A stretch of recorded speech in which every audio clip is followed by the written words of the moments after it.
a size, a critical size in their manufacturing and sales, then a larger portion of their turnover will go in R&D, and that will make them, or that will enable them to come up with or invest more in technology and come up with technology which is patentable.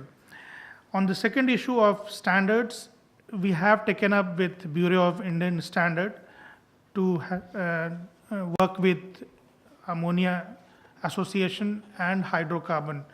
Both we are trying to develop Indian standard, and there is a very critical factor that this new refrigerant or new equipment plus refrigerant and equipment, the kind of standard which is set at the international standard, they also have not only technical input, but they are influenced by different kind of pressures and lobbies.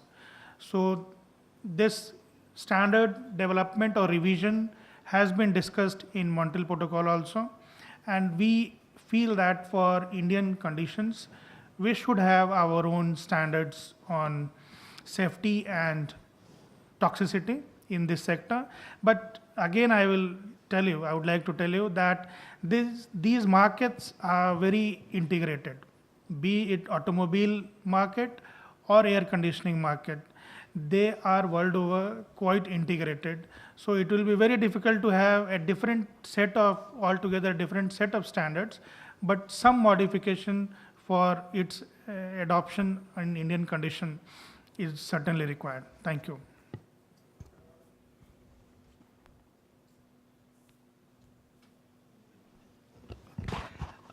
Just on the patent issue, I also come from the academic, background, and we were doing the work. And somehow our Indian institutes or Indian universities were not very much, going for patents, or they were not accustomed to do that. They were very happy if some, thesis is written or the publication is made. And the patent is really, the sort of idea when it comes and you right time, you click it and put it. So that process really is a delayed process in these institutions, but is it gearing up now? They have recognized that this is the most important part. Even actually, you might have heard, this some of the common materials which were widely, they are initiated from country, but they have not been patented, and some patents are filed elsewhere. So those things. So apart from that, even our chemical industry now, actually they are ready, or they are able to make these molecules which are patented by others. But actually this time we are caught in a different situation, that those patents are not only the process patent to manufacture that chemical, but also they are application patent. That means where you apply. So here they are ready even for the manufacturing process, which is different than what they prepare, but they are not able to market it even within the country. So that is actually the slightly. And of course, you may question us, or question ourselves, why actually we were not very proactive in seeing this scenario which is at present to us today. Really, our market size happens to be somehow, as Sir has said, is a small one. Is a 5 million versus, if you compare with China, 110 million. So, the proportions are really different. Similarly, elsewhere, so any product you see in that total production of a chemical, then our consumption even in the 134A in the country may be something 12,000 metric ton. For that, actually, now we look for some alternatives and patents, so the industry was gearing up, but to a limited way, but they now recognize this. and they are ready with, there is a good R&D even in the chemical producers, SRF and others, they are ready with the technology. They are ready with the preparation process. They have already done the laboratory work. But some other factors are limiting to us, and this is where. As regard the Kapil Singhal, question, I think you are hinting that I don't know whether I'm getting this idea, insight, that do you feel that there is a need to have these safety standards more stringent? This is what actually I get it from you and through your question. But definitely, actually, we need to see this in totality. What is happening, but definitely I am one that, until unless we, the safety issues are completely addressed, we should not jump on the flammables, and we should take care of that. Thank you very much. Regarding this IPR issue, I agree with Secretary Singh that it should be company driven. I'll give a small example. See, in Indian industries, take automobile industry and R&DC industry. Both are equally doing good business. Automobile industries, somebody comes and deputation to IITs, does a PhD and goes back, he will get an increment equal to my salary.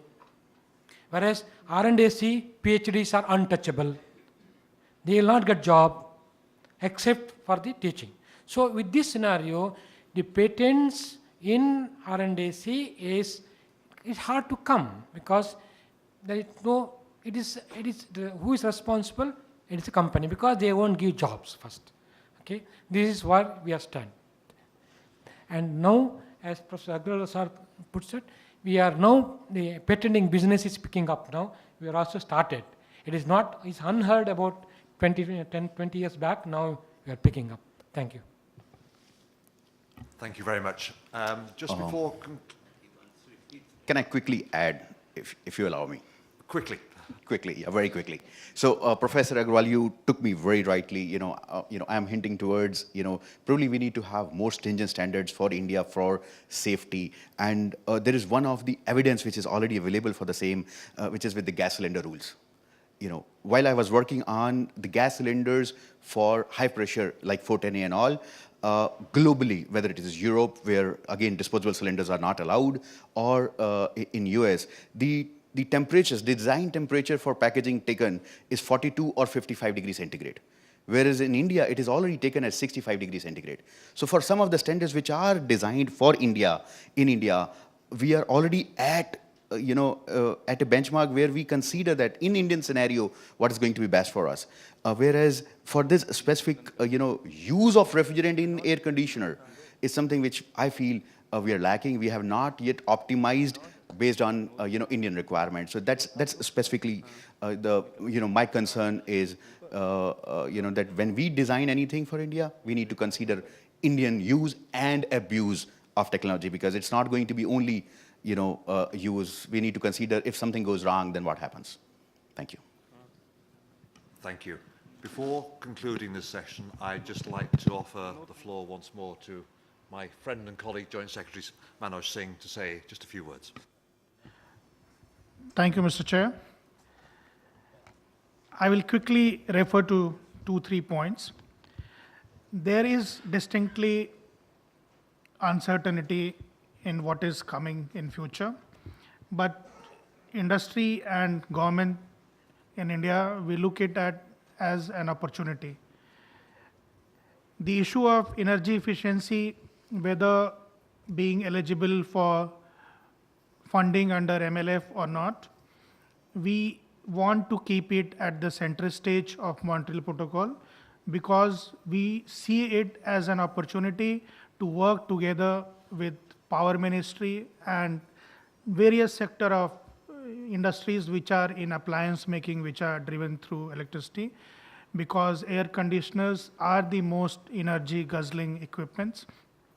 So efficiency issue under Montreal Protocol, we would like to keep it on the platform.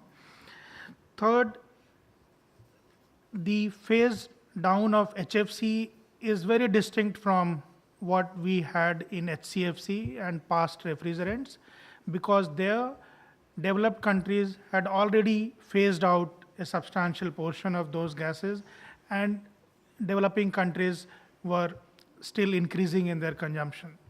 In case of HFC, it is for the first time that developed part and developing part of the world are together strategizing for its phase down. So we are advocating that there should be a global strategy for phase down of HFC, and regional and national strategies should be a subset of that global strategy. Because what US, EU, and other developed countries are doing, it should start informing the developing countries right from the day one, rather than with a lag of 8 or 10 years.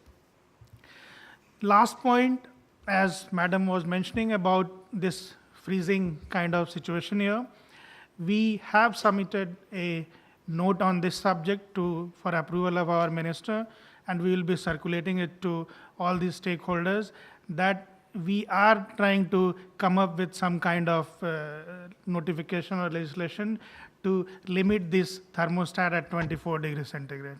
Thank you.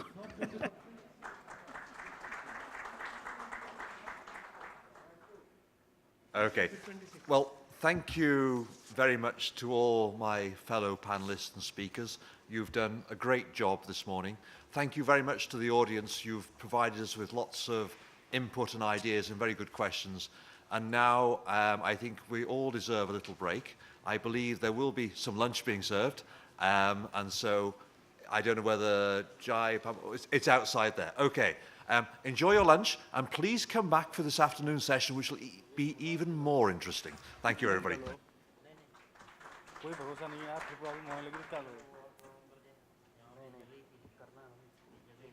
PricewaterhouseCoopers, Mr. M.S. Manjunath, Managing Director, Cold Chain Consulting, Mr. K.K. Mitra, Vice President, Marketing and Technology, Lloyd Insulation, Mr. Abhijit Acherkar, General Manager, Research and Development, Godrej and Voice Manufacturing Company Limited, Mr. Adrian Mascanhas, Managing Director, Munters India, Humidity Control Private Limited, and Ms. Smita Vichare, Senior Project Advisor, Pro Klima, GIZ.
So good afternoon, everybody. Thank you for coming back from the lunch quite in time. It's a pleasure to have you here for our afternoon discussion, starting with the session 2, which is on emerging trends in the RAC and cold chain sector. And I think we already learned quite a lot throughout the morning, throughout the discussions when it comes to